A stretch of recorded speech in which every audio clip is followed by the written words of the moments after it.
Hello there, my name is Ben, and welcome to this math video tutorial on sets. And so we're going to ask ourselves, what is a set? So a set is a collection of things, or items. And in mathematics, they call each of those items is called an element. So, say if you have a set, we'll call it S. And usually you'll use capital letters to denote set. And, we can say that an element X belongs in the set S. We use this notation here. So this means that X is in S.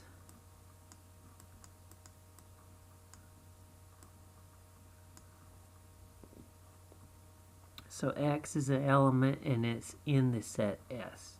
So that's what that means. And then if you say there's another element, say X,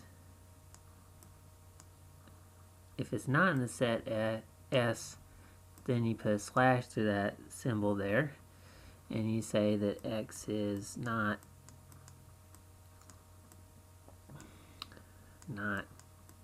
in S. So, let's look at some examples of sets and just get familiar with this notation here that we're using. And if you have, let's say you have a set A, and then that's equal to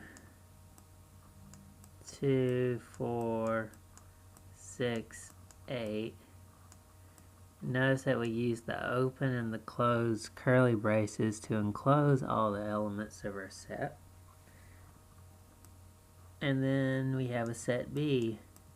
So that's going to be equal to 1, 3, 5, 7, and 9.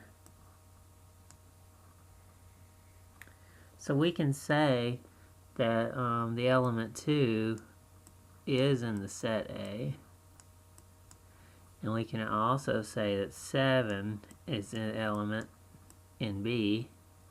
So that's in the set B. We also can observe that 10 is not in the set A. And we can also see that 0 is not in our set B. So that's how we can use the notation, is that we see that 2 is in A. So we have 2 is set A. We see that 7 is in B. So 7 is in B. And then 10 is not in A because, well, we don't see the number 10 in set A. And we don't see the number 0 in set B. So 0 is not in B.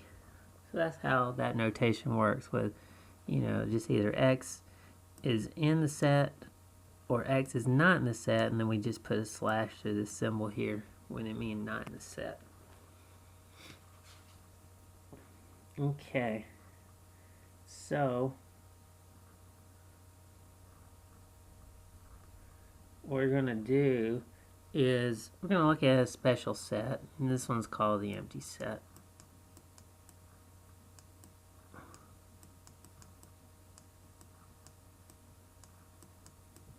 And this is denoted as 0 with a slash through it. And the empty set is a set that contains no elements, so we don't have any elements in this set. Which makes sense, because anything that's empty, whether it be like a trash bag or a seat that's empty, doesn't contain anything in it. So there's no elements. Okay. So the next thing we're going to look at now is we look at this thing called set builder notation.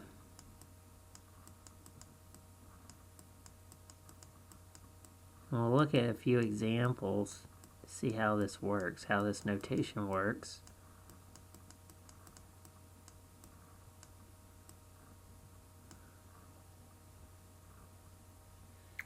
And basically how it works is, in general, if you have a set S, you can say that this is equal to, the set of all X. And then we'll say, with a slash, a kind of vertical bar, this means such that, and then say some condition.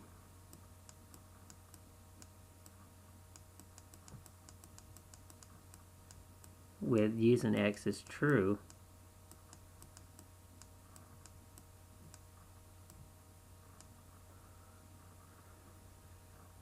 So just looking at an example to see how this works, let's say you have a set P, and you're going to say that contains little p, set of all p such that little p is an even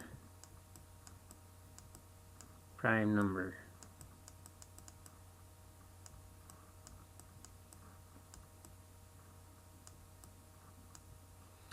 So big P equals set of all little p such that little p is an even prime number. So the only even prime number we can see, if we're counting prime numbers, we do 2, 3, 5, 7, 11, etc. Any number that's divisible by 1 in itself that's greater than 1. And the only even prime number is 2, so our set for P is just going to be the element 2.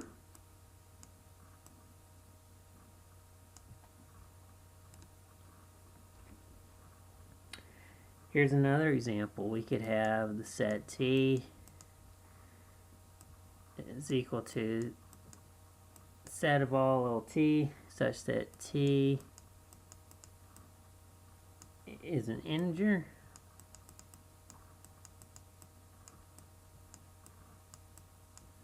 Between 1 and 10 and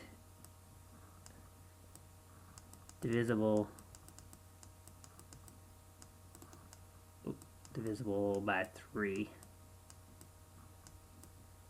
Okay, so to figure out what all those values are for our set T, we're just going to go through our numbers. 1, 2, 3, 4, 5, 6, 7, 8, 9, 10, and we're going to find all the ones that are divisible by 3. So we know that 3 is 1, 6 is another, 9 is the last one. So we know that our set T contains 3 elements. We have 3, 6, and 9.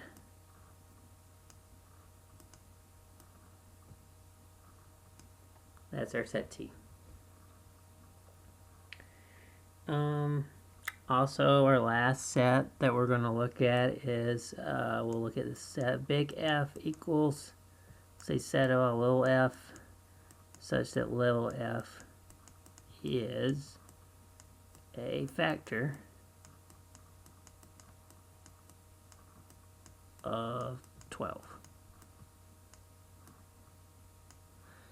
So we want to find all the possible factors of 12. That'll be for our set for big F. So to do that, we can list, all the possible factors of 12. We know 1 is a factor, 2 is a factor, 3 is a factor, 4 is a factor, 5 is not a factor, 6 is a factor, 7, 8, 9, 10, 11, 12 is a factor. So it looks like we have 1, 2, 3, 4, 6, 12. So our set F will contain those elements. 1, 2, 3, 4, 6, 12. And that is our elements for set F.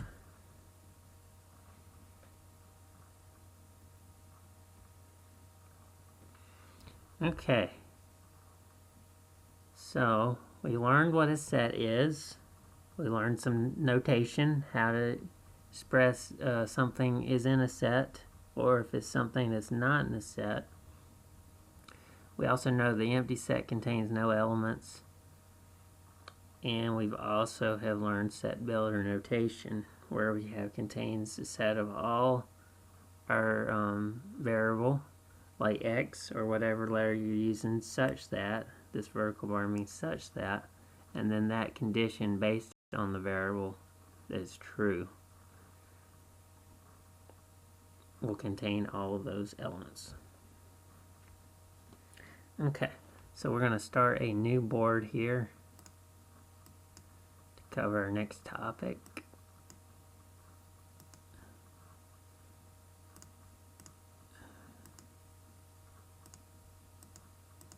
And this topic is going to be called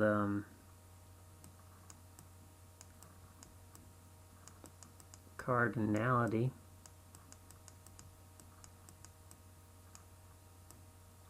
So cardinality is like your size of the set, or basically how many elements the set contains. So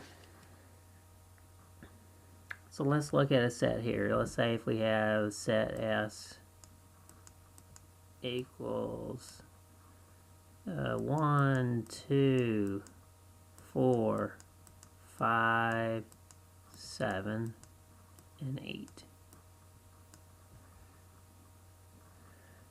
And so the cardinality, we could look at 1, 2, 3, 4, 5, 6. So we see there has 6 elements. So the way we can denote the cardinality is we use absolute value symbols, closing the set S in there, and then set that equal to 6. And that's our cardinality.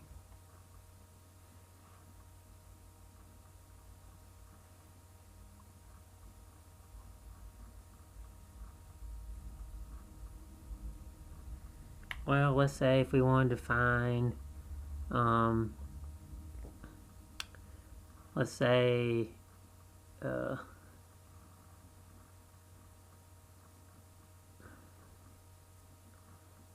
we wanted to find set P, and then we say such that little p such that P is a prime number.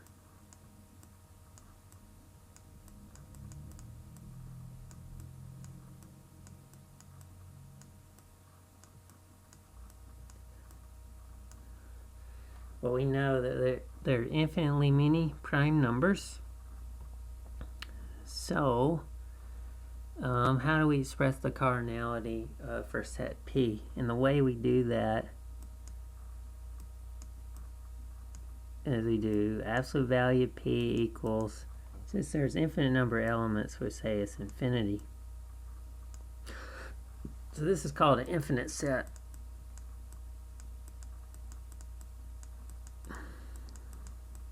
And the prime numbers, we hadn't even discovered all the prime numbers. We do know there's an infinite number of them. And then for set S here, 1, 2, 4, 5, 6, 7, and 8, we see there's only 6, so that we can be able to count those. And so those are what is represented as a finite set.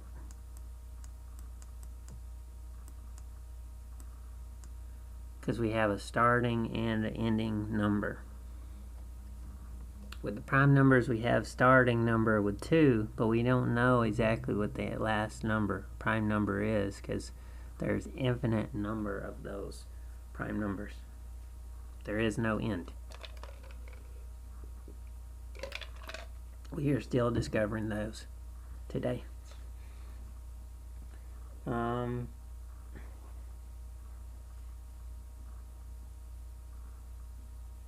So let's talk about a thing called subsets.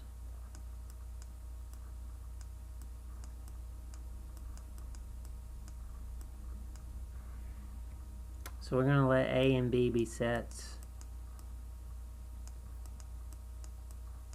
So these are two sets. And we're going to say that they're non-empty. So they actually have at least one element in them. And we're going to say that A is a subset of B using this notation, so this means subset of B, and then we'll say if X is in A, then X is also in B. So that means that any element that is in A must also have to be in B as well. So if we do an example here, let's say we have A contains the letters little a, little b, little c, and then our set B contains the letters little a, little b, little c, and little d. So we can see here that A is a subset of B because every element in A and B and C is also in the set B. But what about B is a subset of A? Is that true? Well, it's not true because the element D is in B, but we see that D is not in A. So we have to say that B is not a subset of A, so we put a slash through the subset symbol, meaning that B is not a subset of A, since D is in B, but D is not in A. Okay. Let's take a look at a couple more examples here. Or another example with two more sets, I mean. So we have 0 and -1 for the set C. And then set D, we're just going to have one element, 0.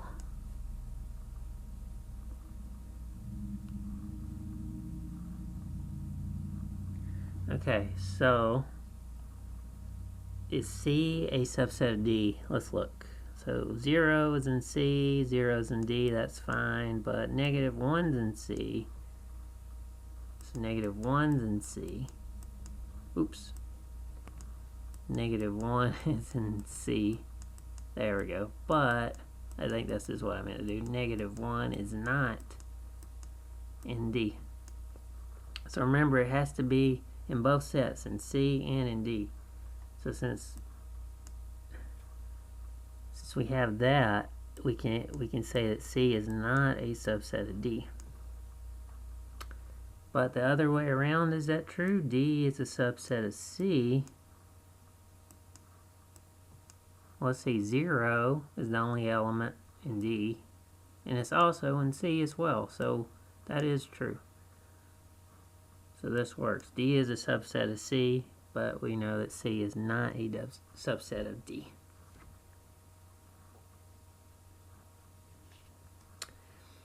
And then we also have a thing what's called set equality.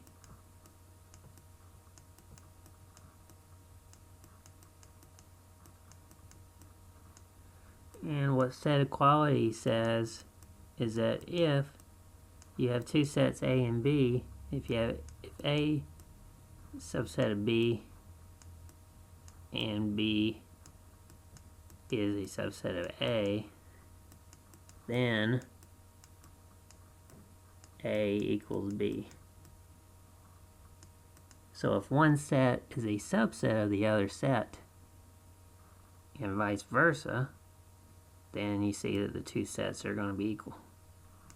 So that makes sense, right? If one set contains the other set, and then that other set contains the other set, and you know those two sets are the same.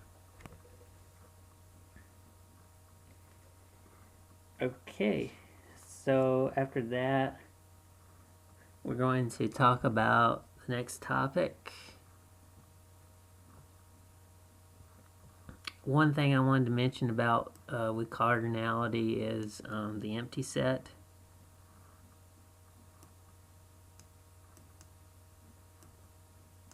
And since the empty set contains no elements, I want to mention that the cardinality of the empty set is 0 because there's no elements.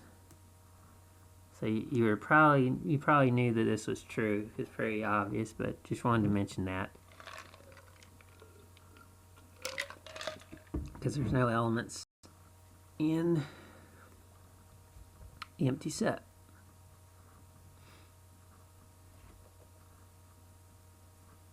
And then also wanted to mention that the set that contains the empty set, now is that empty? Well, that's not empty because you can think of this as the set containing the empty set. It's kind of like an empty trash bag containing an empty trash bag. So the empty trash bag contains something, which is another empty trash bag. So we can see that this is not empty. So the cardinality of this would just be 1 because there is one element and it contains the empty set. The set containing the empty set. So just wanted to make sure that you knew that this empty set does not equal the set of the empty set, because this set is empty, and then this set is non-empty, which has one element. Okay.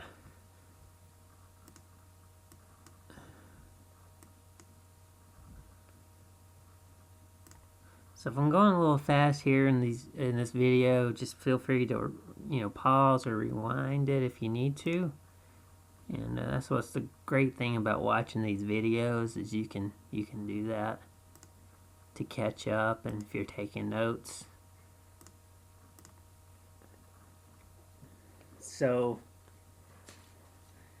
next thing we're going to talk about something called power sets.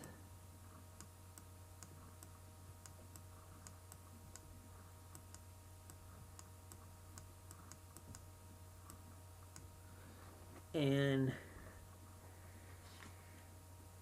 thing about power set, it's like a set, that contains all possible subsets of a given set. It's a set,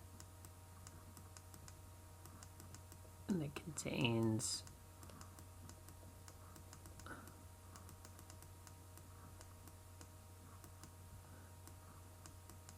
all possible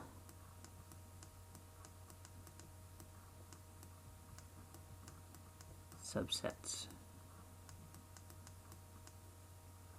of a given set.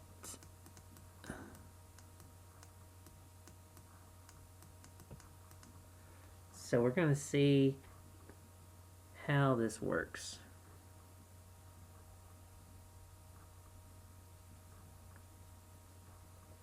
So let's say we have the set S equals 1, 2. So 2 elements in the set, 1, 2. And we're going to denote this power set, we say P for the power set of our set that we're going to use is S.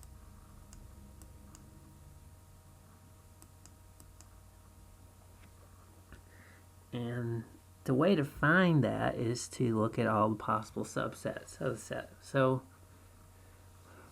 first of all, when we're looking at this, you may not think this is obvious, but one set that we should never forget, that we should always include in the power set, is the empty set. And that is a subset of S. Well, you think, well, there's nothing in there. That it is, how can that be? But if you look at the definition of subset, this means you say if X is in the if an element X is in the empty set, then X must be in S, which is not empty. But in this case, we know that X can't be in the empty set because it's empty. So this part of the if statement's false. So it doesn't really matter if this is true, the X being in S is true or false, because we know that in an if-then statement, if the antecedent or the hypothesis is false, we know the whole statement is true. So we can see that the empty set is a subset of S for that reason. Just using the definition of subset. Now we look at the singleton. These are called singletons. There's a sets that contain only one element. So the set 1 is a subset of S. The set containing 1. And we also know that the set containing only 2 subset of S. So those singletons work. And then we also know that the set itself, 1, 2, is also a subset of S. So we're just going to include all these 4 sets in here. The empty set, the set containing 1, the set containing 2, and the set containing 1, 2. So we can express that as the following. So we have empty set,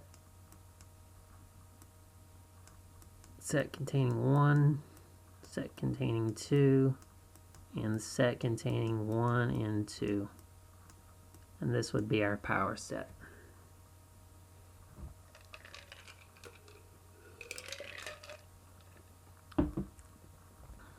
So let's say we wanted to do another set. Let's say we wanted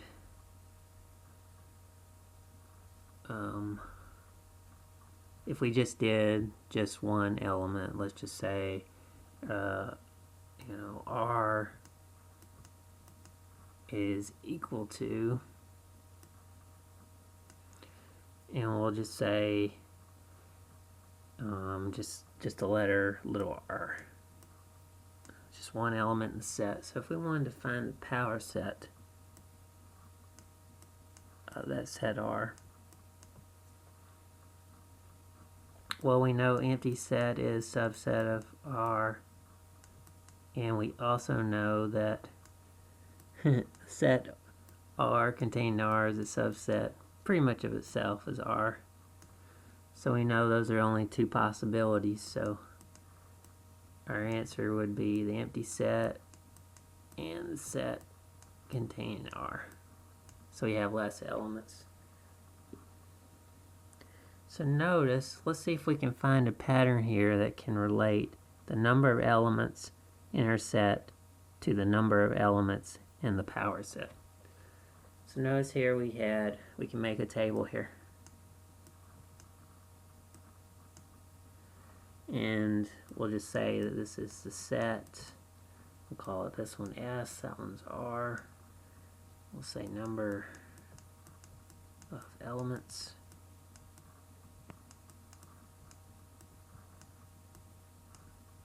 And then we'll say number of elements.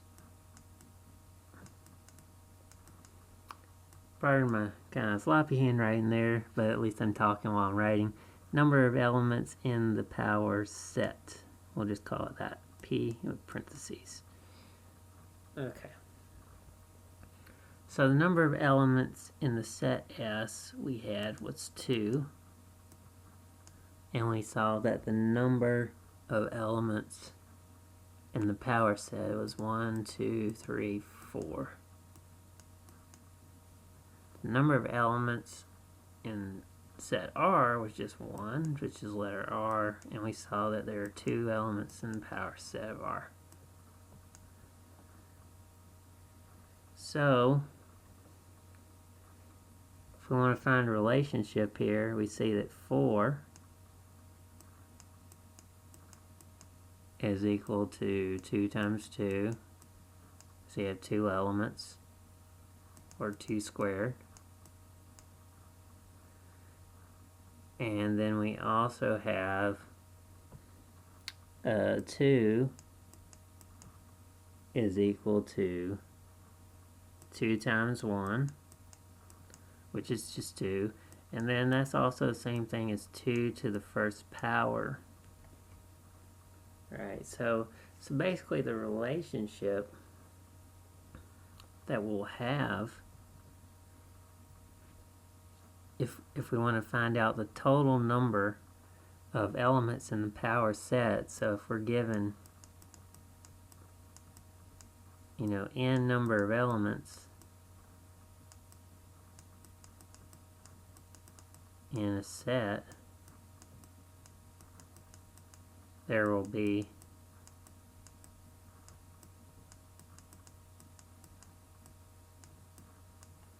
you know 2 to the n power elements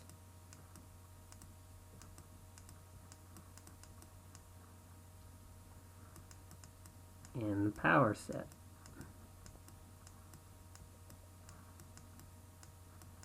And that kind of makes sense from the pattern, right? Because more elements you have, the more possible subsets that you're going to produce. And we can see that based on the pattern or the data from this table here. And if you did a set for 3, if you had 3 elements, then you're going to have 2 to the third power, which is 8, so you're going to have 8 possible subsets.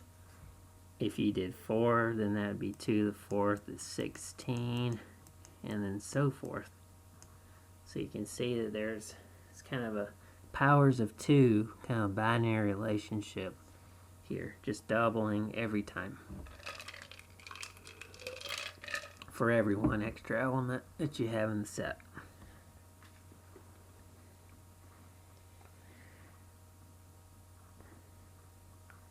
Okay, so next thing we're going to do is talk about, you know, some special sets that are important when you're learning about sets. And we'll clear the board here.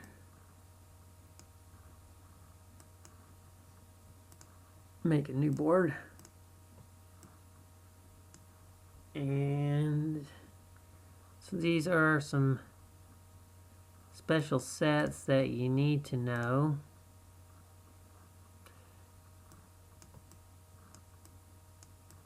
I'm not sure if you really maybe want to call them special, but you know, I think they are in a way. They are important. And one of the first sets is a set of the natural numbers. So that's denoted as this big N with 2 vertical bars like this. So this is natural numbers. And the way the natural numbers start is you count starting with 1, then 2, 3, 4, 5, etc. And these 3 dots are an ellipsis, which means it keeps on going forever. So those are the natural numbers. Numbers that occur in nature that you just count pretty much on your fingers or in the world. Positive numbers.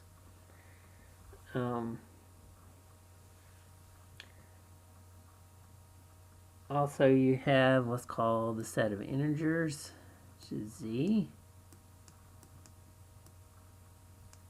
And they use the word Z for integers, so it's German word Zahlen for the integer. So that's where that comes from. So you have the set of integers are like kind of like the natural numbers, and their opposites, including 0. So we can express that as, let's say, what we're going to do. Let's call this, we say dot, dot, dot, comma, and then we have -3, -2, -1, 0, 1, 2, 3, and dot, dot, dot, ellipsis. And so you can see that the integers contain pretty much the natural numbers here, 1, 2, 3, so forth, like here. But they also contain the number 0 and they contain the opposites of 1, 2, 3, etc. with -1, -2, -3.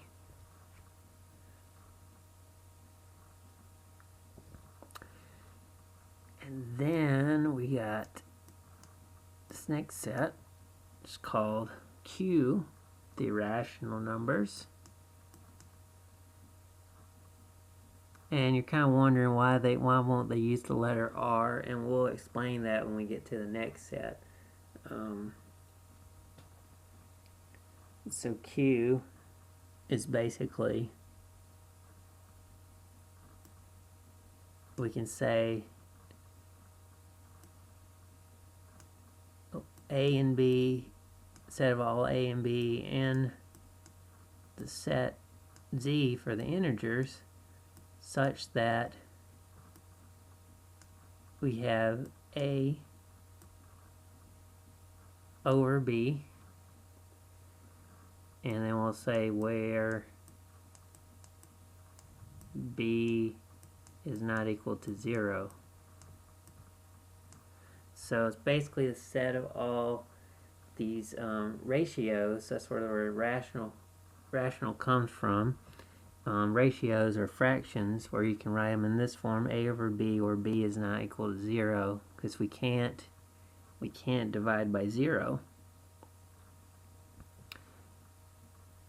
And so, some examples of those, 2 can be a rational number, because we can do 2 divided by 1, which is 2.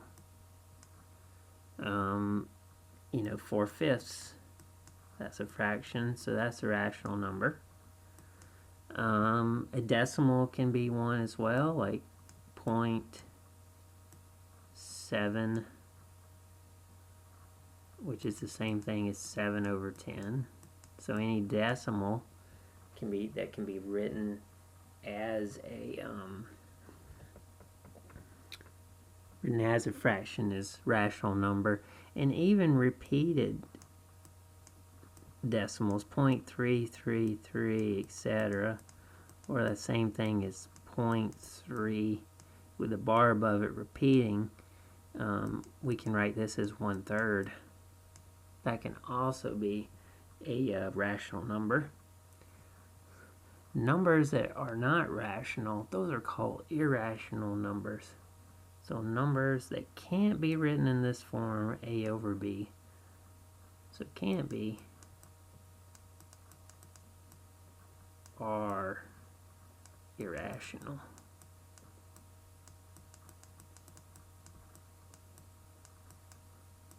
And examples of those numbers are like pi, which is 3.14159, etc., and then E, 2.71828, so forth. Now these two are irrational numbers, so we can say that those elements are not in the set Q, rational numbers. So that's how that works. Just wanted to make a note that 0 is also a rational number, because we can take 0 and divide it by any non-zero number. Let's just say 1, and that can equal 0. So 0 is a rational number. We just can't divide by 0. And just to see why that's true, we can just suppose, like we could divide by 0. Say if you have a number A and you want to divide by 0, and let's let that number just be something called X. So if we wanted to divide by this number, we could multiply both sides by 0, and the zeros would cancel out, and we have A equals X times 0, or you could just say 0x. And we see that 0 times any number X is just going to give us 0. And assuming that A was not equal to 0 in the beginning here, we can see that A does not equal 0 times X, because this would give us 0, which says contradiction. And we'll talk about that as far as like proofs go, with proving things directly and proving things indirectly, using either contrapositive or contradiction, any of those proof techniques. Okay, so not to digress too much there, but we're going to go on and look at our last set, which is real numbers. So this is why we use letter R for that one. It's just the biggest set, it's the most important one. So this is a set of real numbers.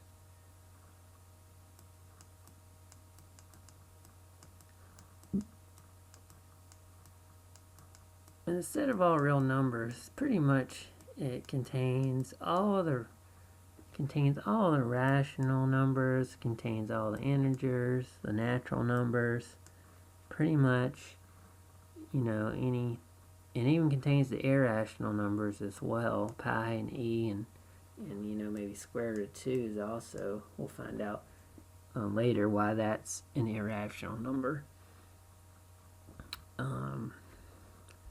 So yeah, it's the biggest set of our special sets that we were talking about.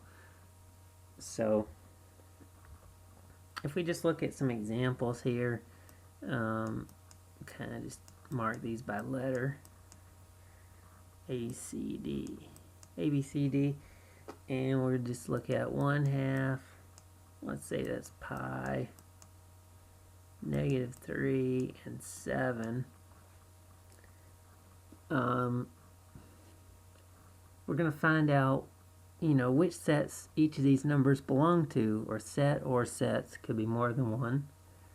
And we can see that 1/2 does not belong to the natural numbers or the integers because it's a fraction. But it is a rational number, so it belongs to the set Q, and it's also a real number. So it only belongs to those two sets, Q and R. Pi is an irrational number. It's not an integer. It's not a natural number.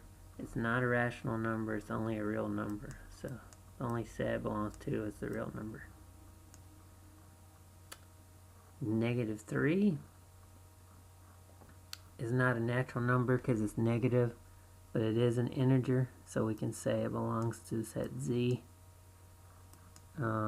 It is also a rational number because -3 divided by 1 is -3, because it can be written as the ratio of two integers.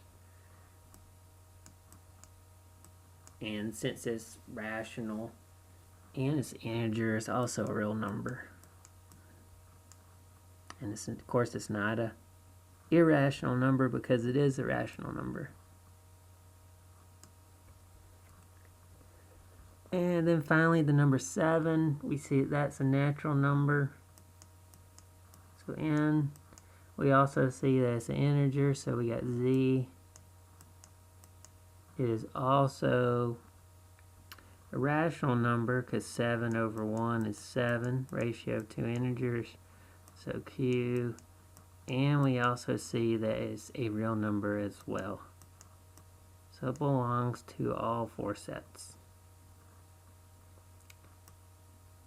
And of course it's not a rational number, but since it is a rational number ratio. Okay. So the last thing that we're going to look at here before we end this lesson and clear up the board here.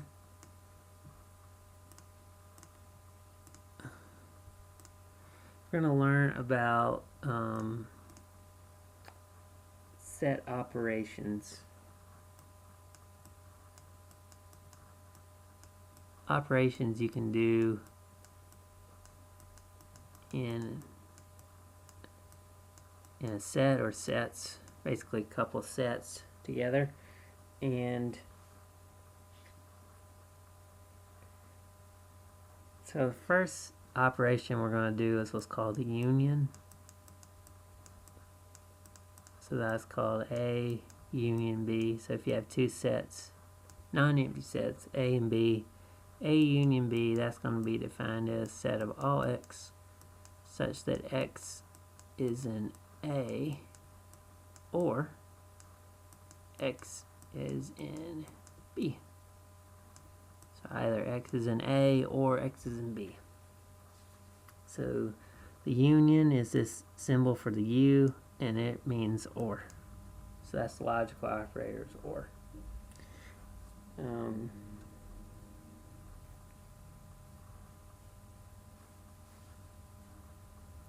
Then we're going to do intersection.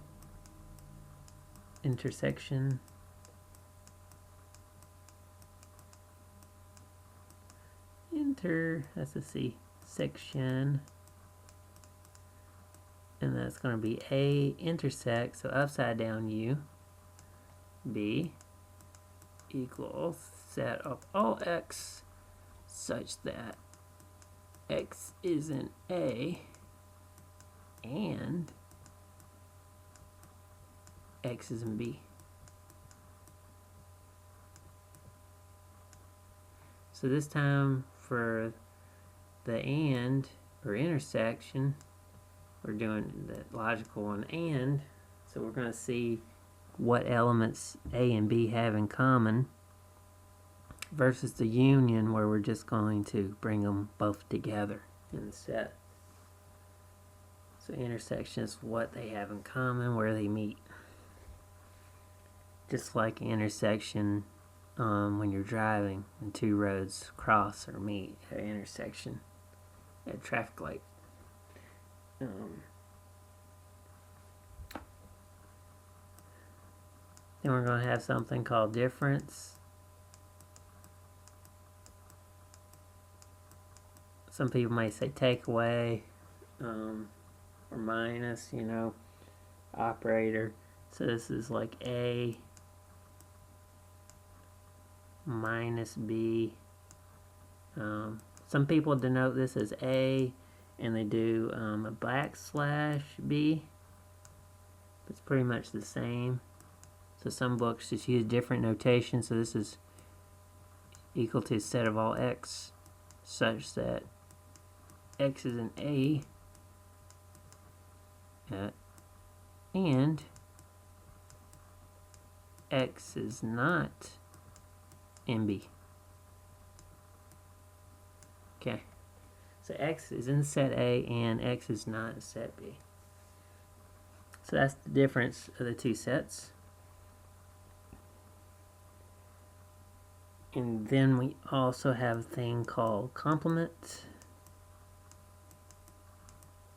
of set. See how that looks. So that's noted as like A, and then we have superscript C. So A is complement of A. So that's read as. So that's a set of all x such that x is in a set. This is called U, the universal set, which is the biggest set. And we'll say and x is not an A. And we want to make a note. That A is a subset of U. So everything in the set A is also in the set U. And it's a non-empty subset. So A is not empty. Okay.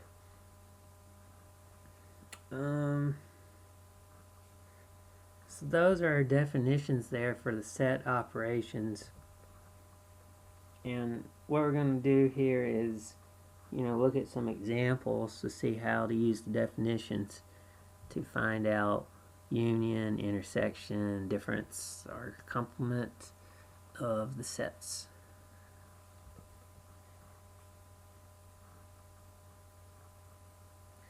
So let's say you had A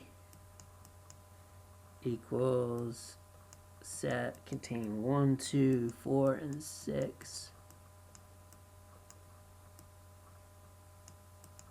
and then you have B, and it contains 3, 5, 6, and 9. And let's say you want to find A union B. So the way you find A union B is you bring all the elements in set A and set B together as one collection. And even elements that repeat, you just write them one time. And we bring them all together. So we're going to write down 1, 2, and we can write them in order if you like. You don't necessarily have to write them in order. You can do 1, 2, 3, 4, but I just like to write them in order. And then 5, and 6, and 9. So the repeats we just only write one time. We don't need to write them twice to be redundant. So those are all the elements. 1, 2, 3, 4, 5, 6, and 9. So we have 7 elements there. If we want to find out what A intersect B is, we need to find the element or elements that they have in common. So we look at 1, 2, 4, 6, 3, 5, 6, and 9. We can only see that both A and B contain the element 6. That's the only element that's in both sets. All the other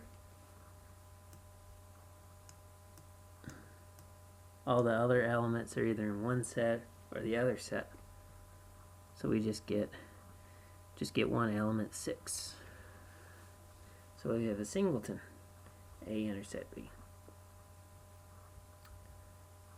Well, what about the difference, A minus B?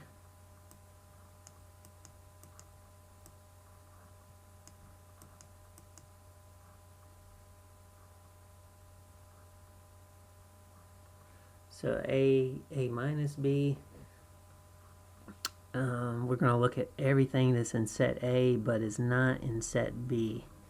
So we see that 6 is in A but it's also in B, so we got to rule that one out. And then we look at 1, 2, and 4, and we see those are in A, but those elements are not in B. So there's our difference, 1, 2, and 4. So it's all the elements that are in the first set, which is A, but are not in the second set, which is B.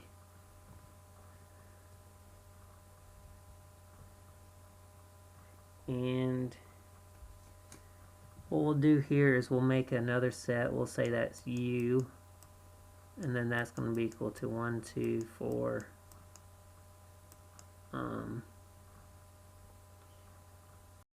5, 6, 7, 8, 9. So basically the elements 1 through 9. And that's our big set, the universal set. And we can see that that A and B are subsets of U, right? Because 1, 2, 4, and 6 are also in A and U, and the elements 3, 5, 6, and 9 are also, well, let me see. Oops, I forgot. I should put 3 in there. There we go. 3, 5, 6, and 9 are also in U. They're in B and in U. There we go. So I'm going to include that. Sorry about that, guys. I meant to include that 3 there. So we had 1, 2, 3, 4, 5, 6, 7, 8, 9. So we can see that A and B now are both subsets of U.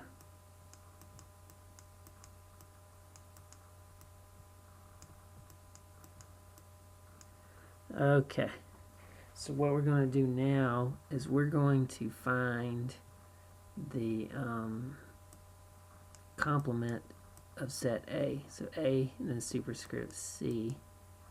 So that's basically the elements that are in U but are not in A. So the way to find those is to look. We have 1 and 1, so that one's not there. 2, 2, we can't count that one. 3 is in U, but it's not in A, so we can count that one. That's 3. 4 is in U, 4 is in A, we don't count that one. 5 is in U, but not in A, so that works.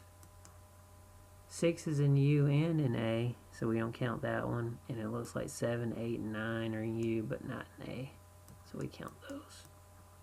So it's basically all the elements in the universal set, the big set, that are not in the smaller set, which is A. So we have 3, 5, 7, 8, and 9.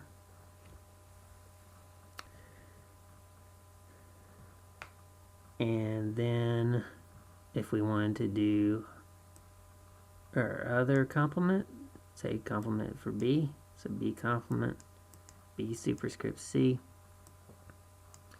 Look at all the elements in U that are not in B. So 1 is definitely an element. 2 is in U but not B, that's also an element. 3 doesn't work because they're both in that set. 4 is another one because that's in U, not in B. And 5 doesn't work. 6 doesn't work because they're both in both sets. And you see that 9 doesn't work, but 7 and 8 does because that's only in U and not in B. So 7 and 8. So there's our complement. B complement is 1, 2, 4, 7, and 8. All the elements that are in the universal set U, but are not in the set B.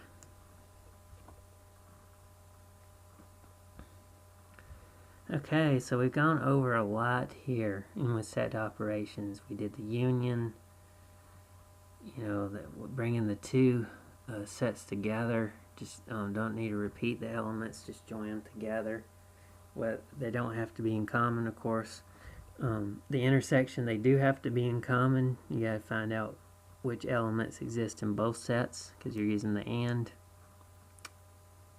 Unlike the OR, which is in union, so that's inclusive. And then the difference is kind of like an AND statement as well. You're finding all the elements in the first set, A, but are not in the second set, which is B. And then the complement is similar to the difference, except you're dealing with another set, the universal set U, and where A is a subset of U, a non-empty subset of U.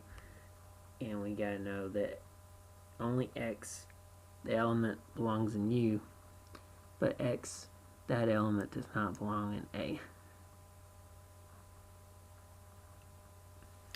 And one more note we just wanted to make is that we can say that two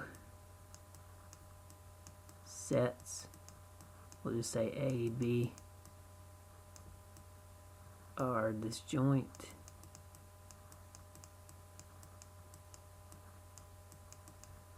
if their intersection, A intersect B, is the empty set. It means they have nothing in common. So an example of that would be if you had A is equal to 0, 2, 4, 6, and B equals 1, 3, 5, 7, you can see that A contains a set of even integers, and set B contains a set of odd integers, so neither A or B share anything in common. So, because one's even integers, another one contains odd integers, so A intersect B is empty set. So they are disjoint.